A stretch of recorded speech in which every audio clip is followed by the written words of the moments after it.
The top stories tonight in Y News. At least 3 persons are reported dead due to the onslaught of Tropical Storm Dante in Visayas and Mindanao. The Department of Energy is looking into possible criminal liabilities on the part of power companies that contribute to the supply problem in Luzon.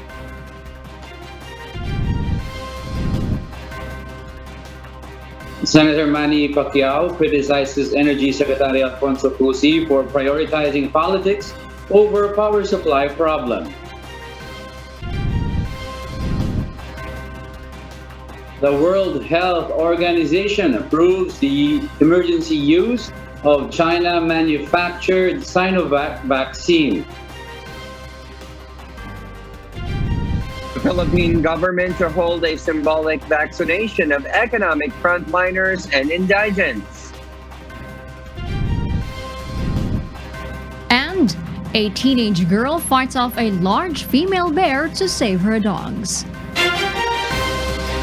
Good evening, Philippines and the world. We are now reporting live from Commonwealth Avenue in Quezon City. Today is Wednesday, June 2, 2021. I am Harleen Delgado.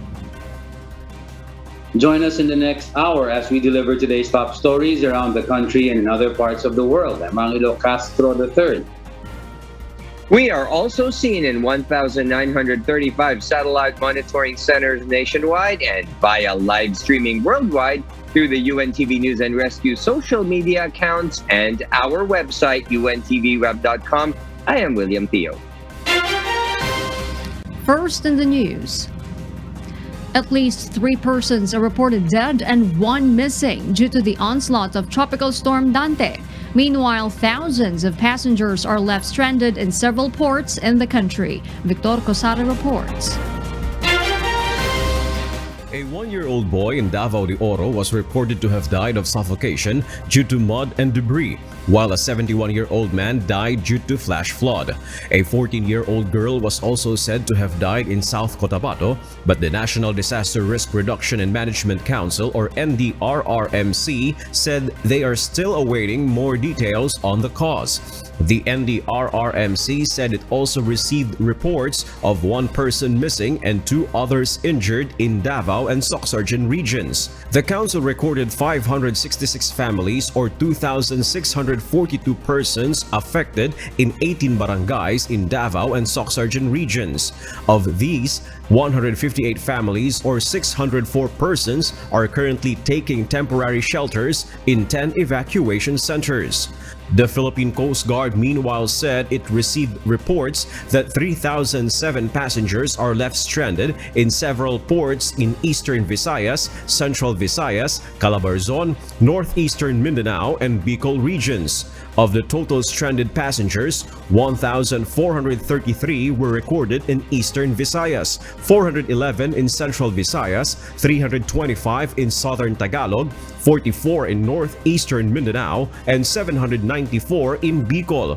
Meanwhile, based on the Department of Agriculture's disaster response monitoring, as of Wednesday morning, Dante left 14.6 million peso worth of agricultural damage, which were mostly recorded in parts of Mindanao.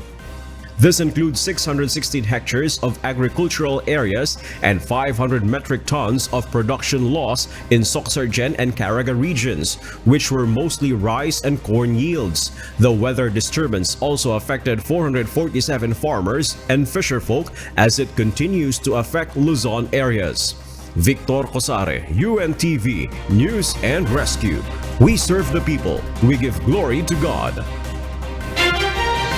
The Philippine Institute of Volcanology and Seismology has warned that Tropical Storm Dante may trigger lahar flows around Taal and Mount Pinatubo.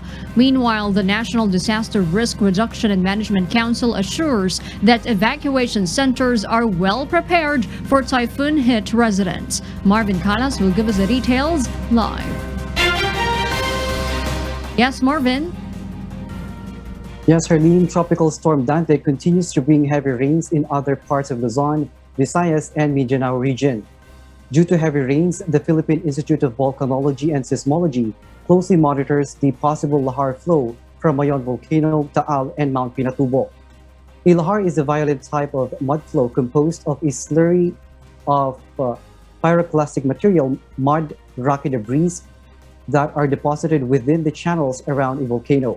A lahar is extremely dangerous if it flows down to a community, as it may bury several properties as well as the residents. PHIVOX predicted the possible mudflow deposit from the Taal volcano to the municipalities of Agoncillo and Laurel in Batangas, including other areas within the vicinity. Sa Taal Volcano po, pinapaalala po natin na posible pong magkaroon ng muddy stream flow or muddy runoff, yung parang tubig na umaagos, lalong-lalo na po sa western side ng Taal, kung saan nagkaroon ng mga deposito ng abo noong January 2020 eruption at meron pang natitira. Based on the Pag-asa weather forecast, Tropical Storm Dante may pass through Central Luzon, including Pampanga, which prompted the strict monitoring of Mount Pinatubo. Pinapaalala po natin na baka magkaroon ng within channel naman o channel confined na lahar sa Santo Tomas, Marela at Bucao River systems. At magkaroon din po ng mga muddy stream flows, no? Makulay na mga baha sa ilan pang mga ilog na nagmumula sa Pinatubo. Residents within the vicinity of Mayon volcano were also advised to be vigilant and evacuate immediately if necessary. Affected communities includes Miisi, Binaan, Anuling, Manilala, Masarawag, Kirangay, and other adjacent areas. Meanwhile, the National Disaster Risk Reduction and Management Council assured that evacuation centers of the local government units in the country are prepared for the rainy season. Evacuees having symptoms of COVID-19 will be immediately transferred to quarantine facilities to avoid further transmission.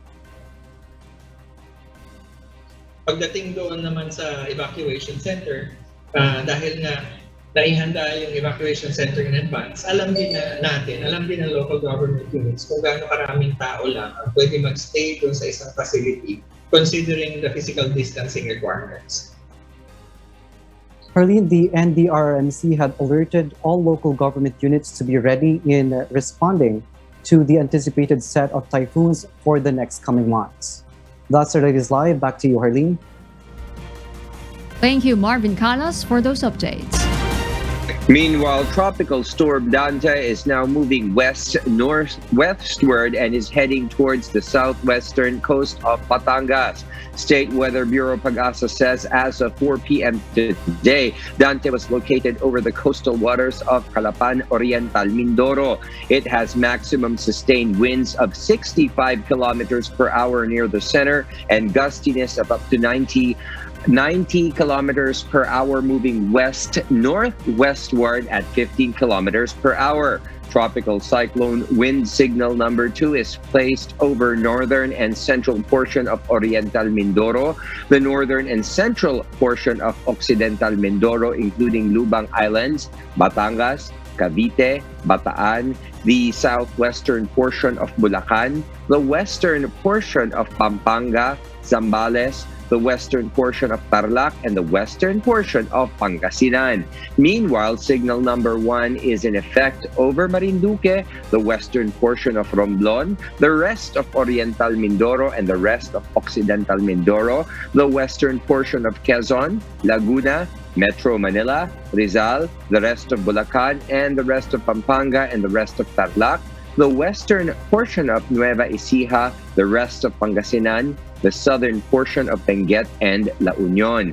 Today through tomorrow afternoon, Tropical Storm Dante is forecast to bring moderate to heavy with at times intense rains over Cavite, Batangas, Romblon, Marinduque, Occidental Mindoro, Oriental Mindoro, Bataan, Zambales, and Pangasinan. Dante is forecast to weaken into a tropical depression tonight or tomorrow morning, and by Saturday it will become a low pressure area or LPA.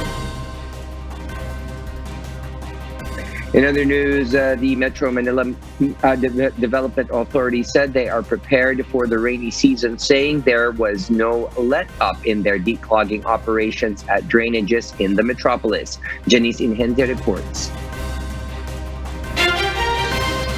The Metropolitan Manila Development Authority or MMDA ensures that the Tripa de Galina pumping station in Pasay City, which is the largest and oldest pumping station in Metro Manila, is fully operational with necessary power and fuel in place. Aside from the regular maintenance of the pumping station, the salting and dredging of river are also regularly conducted to prevent flooding.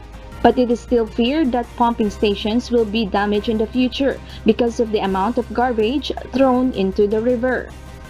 Ang nakikita ninyo ngayon ay 8 pumping station to. Ito ay nagpa-pump ng 7 cubic meter per second.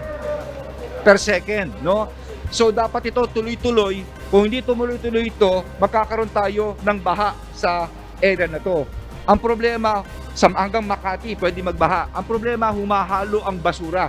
For the meantime, para tumuloy-tuloy ito, importante wag na umabot ang basurahan dito, yung nakita nyo kanina. Kasi once umaabot, nasisira ang pumping station.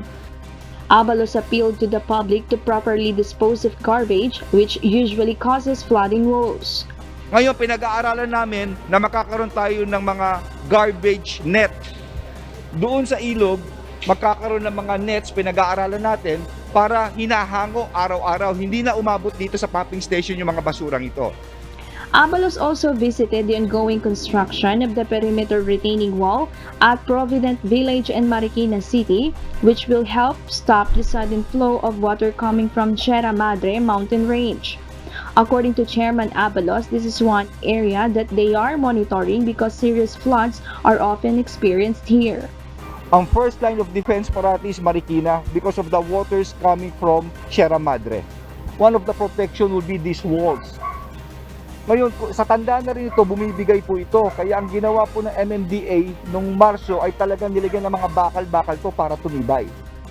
Yung height nito, kung bumigay ito, parang dam. Lahat ng tubig galing dito ay papasok, nag-overflow na. In addition to the flood control projects being carried out by the MMDA and the Marikina City government, 2 more pumping stations will be constructed in the city in order to reduce the flood problem. Janice Hente, UNTV, News and Rescue. We serve the people, we give glory to God. The Department of Energy molds of filing complaints against airing power players. This amid the prolonged outages on their generation facilities, causing the rotating brownouts in Luzon. Nel Marie Buhok explains why. The Department of Energy already engaged the help of the Department of Justice to determine the culpability of power generation companies violating the government-enforced laws and policies, particularly the policy of no plant shutdown during the dry season. According to DOE Under Secretary Wimpy Fendebella, they are now planning to file an economic sabotage complaint against erring power players. Nung umpisa, merong 2 planta na nakapasok pa rin sa preventive maintenance ng April, May, at June. Ang sabi ng Department of Energy, hindi na po namin hihintayin yung Energy Regulatory Commission kung anong gagawin nila. Dahil isasama na rin po namin yung Department of Justice na kung hindi kayo susunod sa mga palisiya ng Department of Energy, pinapaaral po namin kung ito po ay isang krimen that is tantamount to economic sabotage. The DOE's move comes amid the thinning of electricity supply in Luzon due to unplanned outage of some power plants. Based on the DOE's advisory, 4 power plants are in forced outage or extended planned outage due to some maintenance works which led to almost 1,600 megawatts in lost capacity. Under the DOE's Department Circular promulgated 2 years ago, generation companies are mandated to submit a 3-year planned outage schedule for their power plants. Only hydroelectric power plants shall be allowed to conduct maintenance works during the peak quarter. The DOE said it is hard to believe for now that there is a collusion of certain power generators following the shutdowns that may have caused the artificial supply shortage and consequently a hike in electricity prices. Yung sabwatan, maiiwasan na po yun kasi wala silang kikitain.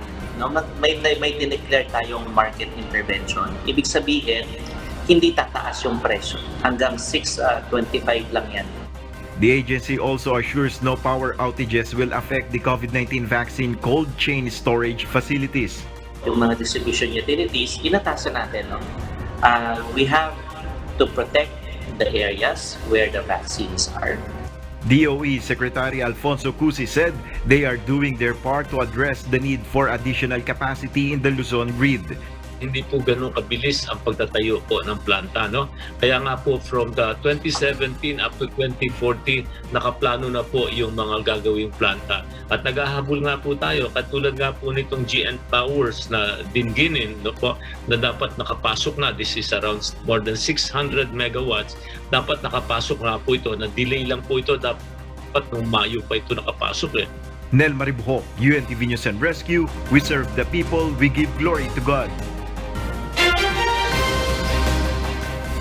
The National Grid Corporation of the Philippines, or NGCP, lifted this afternoon the yellow and red alert status for the Luzon grid. This is due to the receding system demand. Based on the 4 p.m. advisory of the Department of Energy, the available capacity has improved with a net increase of up to 265 megawatts with the entry of Suwal Unit 2. The NGCP projected a total available capacity of 10,746 megawatts compared to the projected peak demand of 10,505 megawatts as of 1 p.m. today. Yesterday, the Luzon grid was placed under red alert status with potential power outages due to a lower power supply. For those watching our 24/7 live streaming on YouTube, please click the subscribe button you see on your screen and ring the bell for notification. You may also follow us on Facebook. The World Health Organization has granted approval for the emergency use of the Sinovac biotech coronavirus vaccine, making it the second shot developed by a Chinese company to be listed. Joselito Liquido will give us the details live. Yes, Joselito, good evening. Go ahead. William, China's Sinovac has now been listed by the WHO for emergency use, allowing it to be included in the COVAX scheme, a global program which aims to provide vaccines for poor countries. The decision was made by WHO's Technical Advisory Group on Tuesday after reviewing Sinovac's latest clinical data and its safety and efficacy, as well as the company's manufacturing process.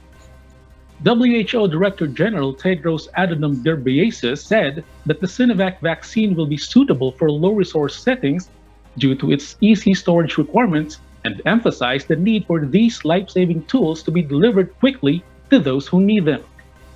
The trial data showed that the Sinovac shot prevented symptomatic disease in 51% of those vaccinated and prevented severe COVID-19 and hospitalization in 100% of the studied population. WHO's independent panel of experts are recommending the Sinovac vaccine for adults over the age of 18, with no upper age limit, as the data suggests that the vaccine is likely to have a protective effect on older people. Sinovac has so far supplied more than 600 million doses in China and abroad, with over 430 million administered. William? Yes, thank you, Joselito Liquido, live from Malaysia. With the WHO's approval, Health Undersecretary Maria Rosario Vergeres said that Sinovac may now also be recognized for use by more regulatory agencies around the world. Aiko Miguel will tell us why. CoronaVac of China's Sinovac Biotech is the sixth COVID-19 vaccine that has been listed for emergency use by the World Health Organization. According to the Department of Health Technical Advisory Group, this means that Sinovac has been granted a quality seal. The WHO's approval will also give way for the COVAX facility to buy and include CoronaVac on the list of COVID-19 vaccines that can be distributed and supplied to countries. So for us, that's very good news kasi hindi na lang yung mga dating binibili ng COVAX, kung hindi pati itong produktong to ay pwede na rin i-procure ni WHO, and therefore mas dadami yung doses na pwede nilang ipamahagi sa mga bansa tulad ng Pilipinas. According to Health Undersecretary Maria Rosario Vergere, this means other countries can now acknowledge that Sinovac's COVID-19 vaccine is approved to be used for a person's protection against COVID-19. There are countries like the Kingdom of Saudi Arabia that have included WHO-listed COVID-19 vaccine in the requirements for travelers to enter their borders and territories.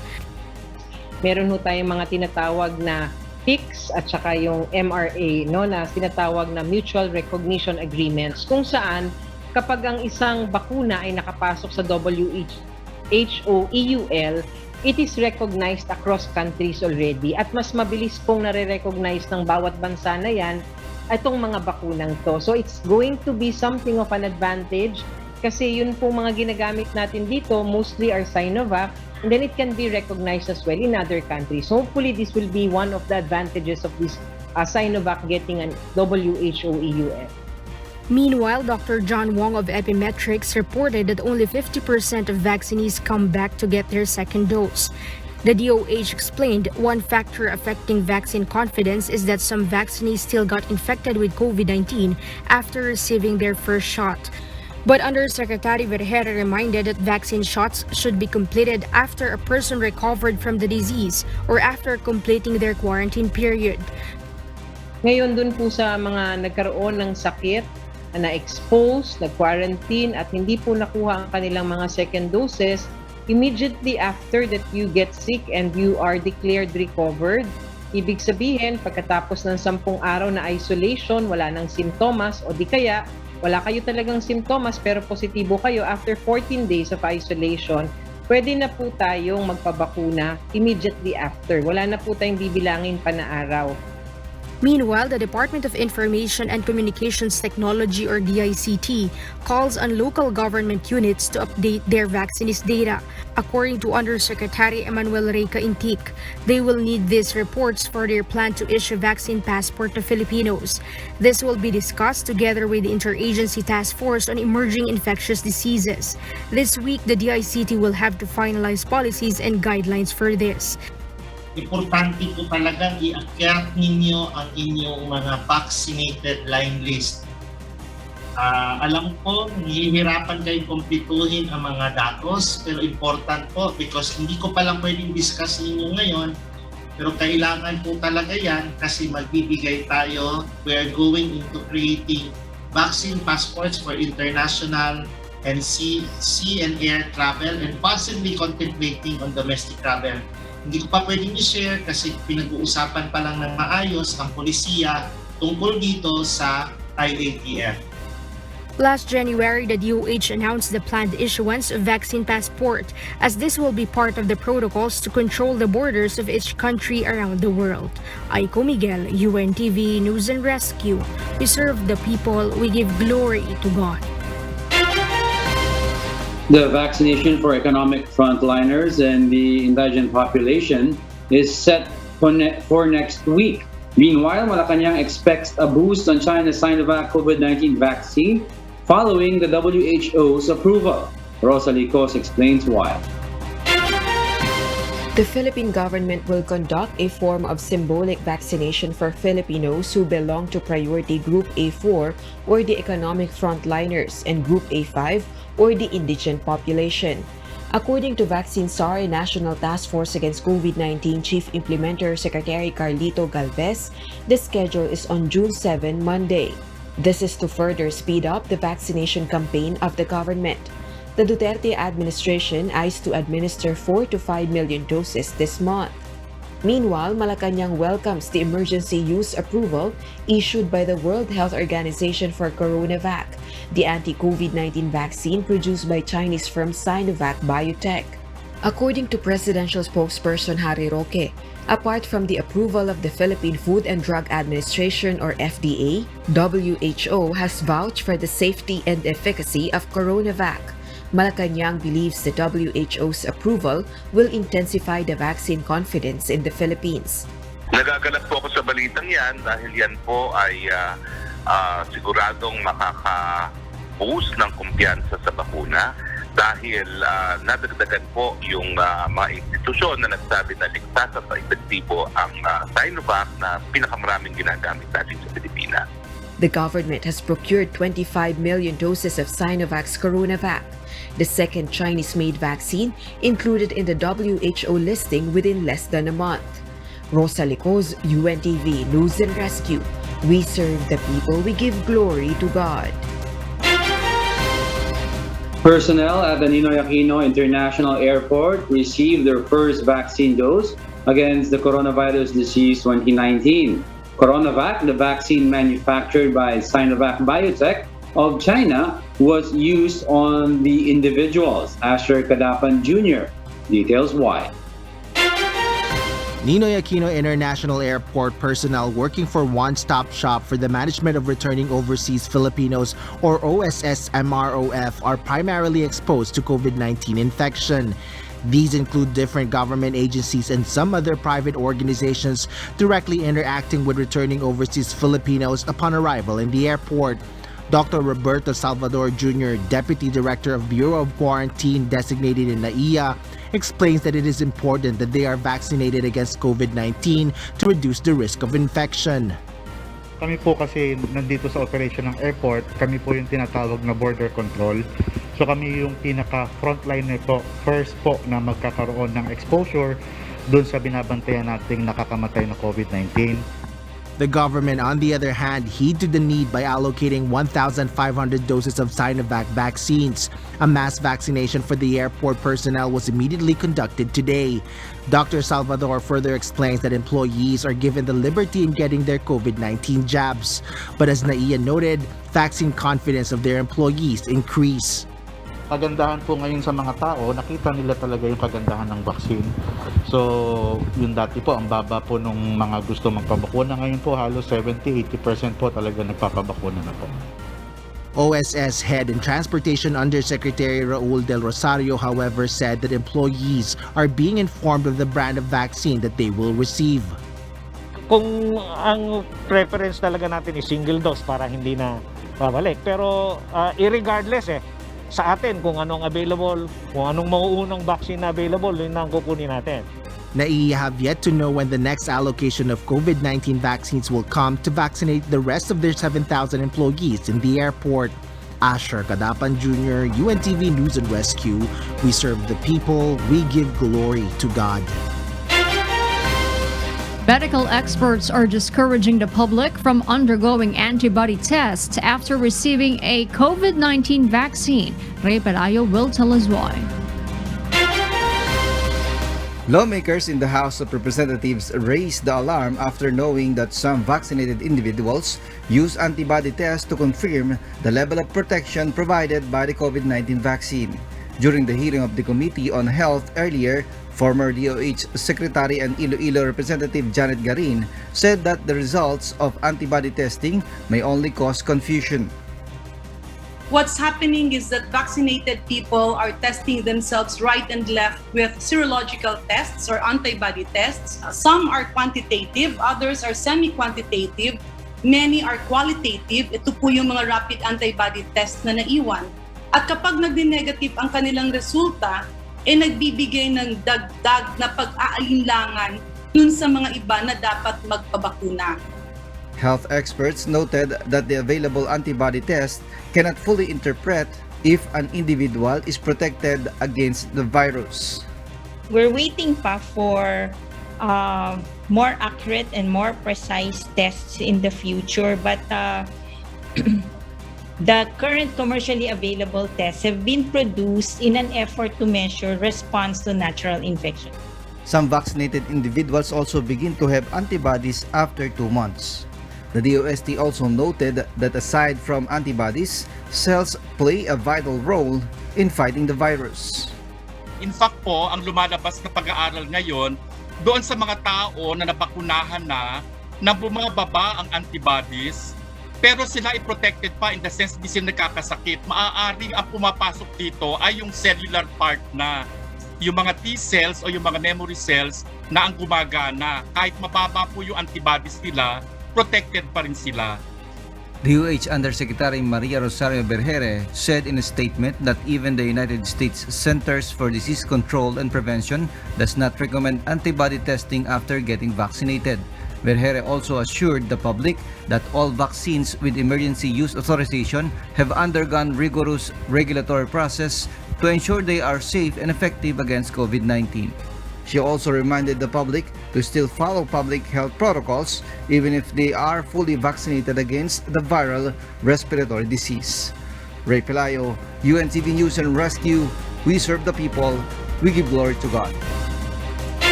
The Philippines' total tally of COVID-19 cases went up to 1,240,716 after the Department of Health or DOH reported 5,257 additional infections. In its bulletin, the DOH said the latest figure pushed the number of the country's active cases to 52,132. Of these cases, 93.1% are mild, 2.3% are asymptomatic, 1.32% are moderate, 1.9% are severe, and 1.5% are in critical condition. The DOH noted in its report that 3 testing laboratories were unable to submit data on time. The DOH said total recoveries climbed to 1,167,426 after 6,266 more patients survived the disease. The death toll rose to 21,158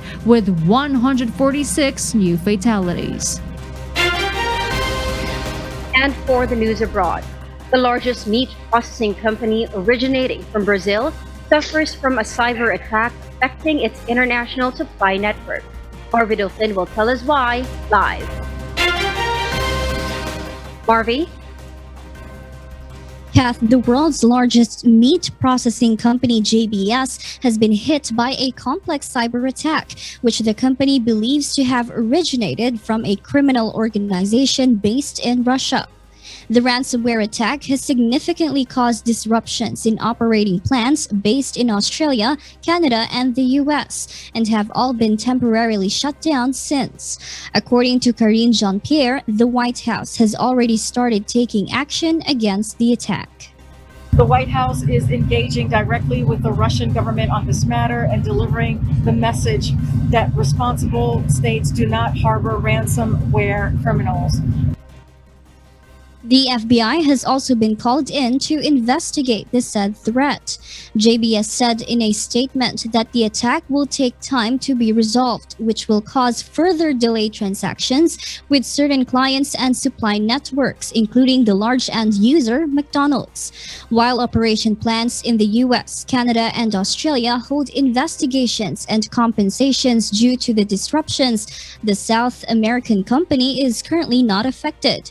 Last month, fuel delivery in the southeast of the U.S. was crippled for several days after a ransomware attack targeted the Colonial Pipeline. Investigators say that attack was also linked to a group with ties to Russia. Back to you, Kath. And those are the reasons behind... Thank you, Marvy Dolphin, for that live report. And those are the reasons behind the news in other parts of the globe. I am Kat Maraos, reporting live from Bangkok, Thailand. Good evening. The Commission on Human Rights will conduct a separate investigation into a police officer's shooting of a woman in Quezon City. Dante Amento explains why.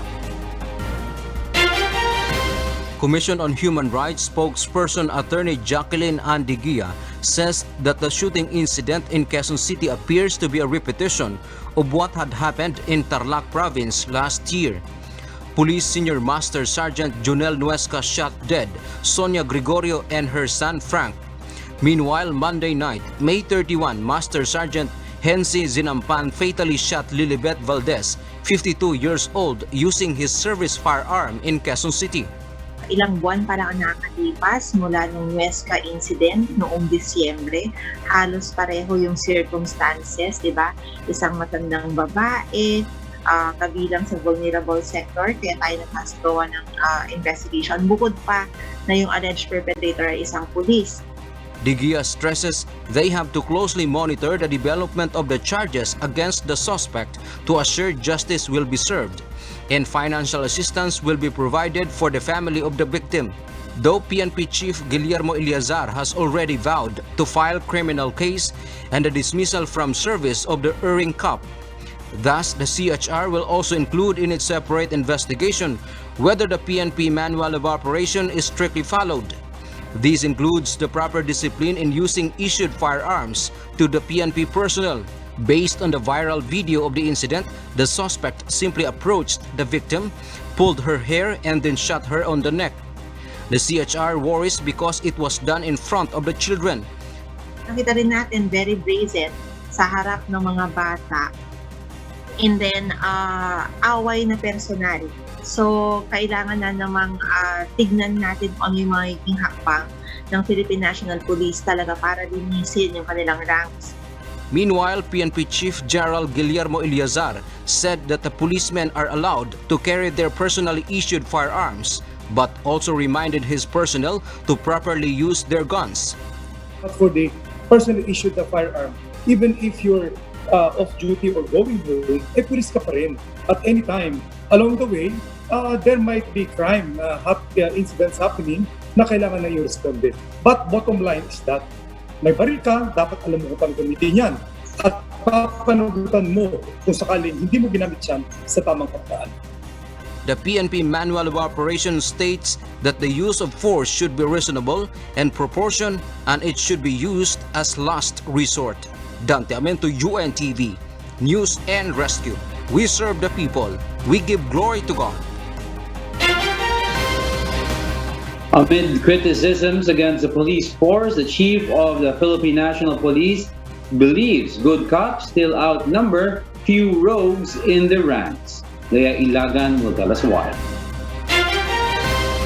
Philippine National Police Chief Police General Guillermo Eleazar assured that his leadership intends to undertake serious reforms in the PNP organization. He orders the strict implementation of recruitment process to choose only the best among the applicants that will fit in the organization. Ito ang dahilan kung bakit natin inumpisahan ang reforma sa recruitment system sa pamamagitan ng QR code system. Umpisa pa lang, salain na natin kung sino papasok para hindi na mabigyan ng lugar ang mga itong klaseng tao na makapasok sa PNP dahil sinisira lang nila ang aming organisasyon at tiwala ng ating mga mamamayan. Eleazar will also implement regular neuropsychiatric tests for PNP personnel to ensure that everyone in the organization is in the right state of mind. In the recent setup, a policeman would go through a neuropsychiatric test for promotion, schooling, or renewal of license to own and possess firearms or LTAP. The police force is now reaping criticisms after a series of shooting incidents perpetrated by police personnel. Last December, Police Staff Sergeant Jonel Nuezca shot a mother and son in Paniki, Tarlac due to land dispute. Last Sunday, a policeman shot his fellow police officer after losing in an arm wrestling with a victim. And on Monday, Police Master Sergeant Hensi Zinampan shot his neighbor Lilibet Valdez in Pueblo, Quezon City. Despite this incident, Eleazar assured that good policemen outnumber the few rogues in their ranks.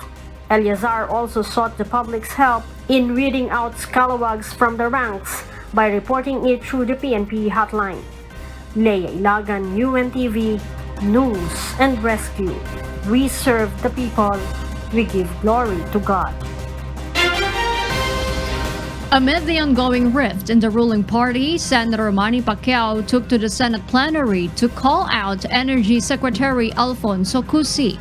In his privileged speech today, Pacquiao criticizes Cusi for allegedly focusing on politics while parts of Luzon are experiencing rotational blackouts. The two became controversial after Cusi, who is also the PDP Laban Vice Chairman, presided a National Council meeting in Cebu despite the opposition of Pacquiao, who is the national president of the party. The senator blames the secretary for the power outages, calling him incompetent. Pacquiao and other senators also recalled the assurance made by Cusi during the Senate Committee on Energy in April that the country will not experience power supply interruptions during summer.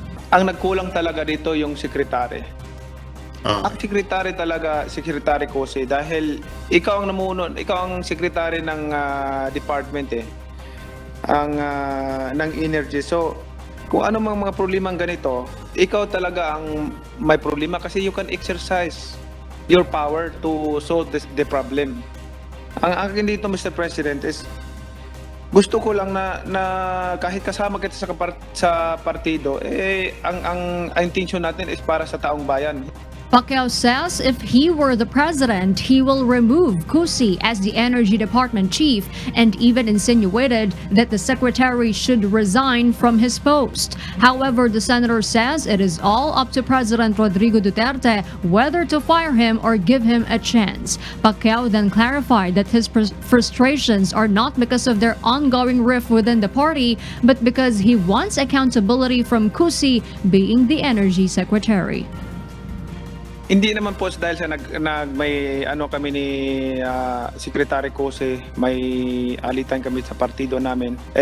Po yan dahilan para po dito sa privilege speech ko po. At ito po para po sa accountability po nating lahat na sa gobyerno. Secretary Cusi has yet to comment on the senator's recent tirades, but before this, the secretary denies the allegation of not acting on the power supply issue. I work every day, even during pandemic po. I report to the office.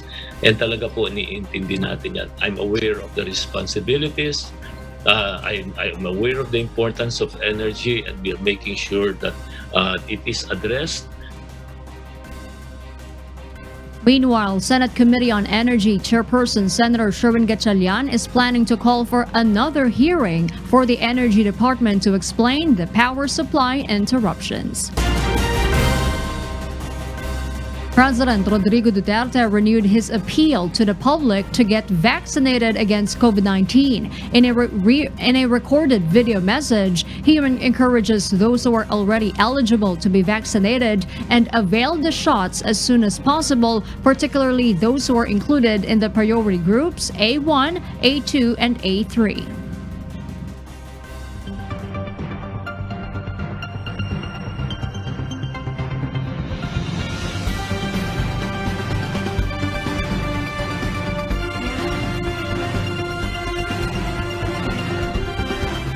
I invite all our kababayans to be vaccinated at the earliest possible opportunity because this is the most, if not the only way, effective way to defeat the COVID-19 pandemic. Let us all keep in mind that the vaccine will not only protect you from the virus, it will also protect your loved ones, especially the sick and elderly. Your participation in the Res Bakuna kasangga ng BIDA campaign is therefore key if we are to reopen our economy and reclaim our normal lives. To the Filipino people, let me assure you that the government will continue to do its best to protect you until we overcome this health crisis together. Let us heal as one nation. Kapwa Pilipino, magpabakuna na po tayo.